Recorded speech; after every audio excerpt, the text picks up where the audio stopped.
बदलापूरमधील सर्व शाळांना आज सुट्टी जाहीर करण्यात आलेली आहे। आंदोलन होण्याच्या शक्यतेमुळे बदलापुरातील सर्व शाळांना सुट्टी जाहीर करण्यात आलेली आहे। काल एकूणच बदलापुरामध्ये तणावपूर्ण वातावरण आपल्याला पाहायला मिळालं होतं। आज काहीशी तणावपूर्ण शांतता बदलापूरमध्ये आहे, मात्र आज सुद्धा आंदोलन होऊ शकतं या शक्यतेच्या पार्श्वभूमीवरती प्रशासनाने हा निर्णय घेतलेला आहे। बदलापूरमधील सर्व शाळांना आज सुट्टी जाहीर करण्यात आली आहे। आंदोलन होण्याच्या शक्यतेमुळे बदलापुरातील सर्व शाळांना सुट्टी जाहीर करण्याचा निर्णय प्रशासनाने घेतलेला आहे।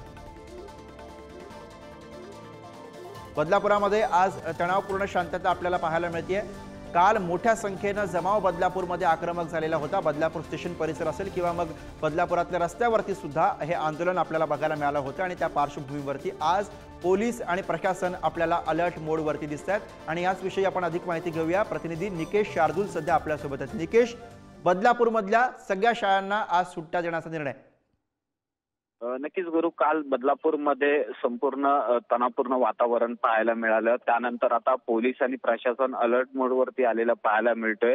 कायदा सुव्यवस्थेचा प्रश्न आज देखील निर्माण होऊ नये यासाठी शाळा प्रशासनाने शाळा बंद ठेवण्याचा निर्णय घेतलेला आहे। बदलापूर शहरातल्या ज्या काही शाळा आणि विद्यालय असतील तो बंद ठेवण्यात आलेला आहे आणि संपूर्ण बदलापूर परिसरामध्ये पोलिसांचा ठिकठिकाणी कडेकोट पोलीस बंदोबस्त जो आहे तो लावण्यात आलेला आहे। संपूर्ण इंटरनेट सुविधा देखील बंद करण्यात आलेली आहे आणि प्रत्येक गोष्टीवरती आता पोलिसांची करडी नजर देखील पाहायला मिळते। बरोबर, धन्यवाद निकेश या सगळ्या सविस्तर माहितीसाठी।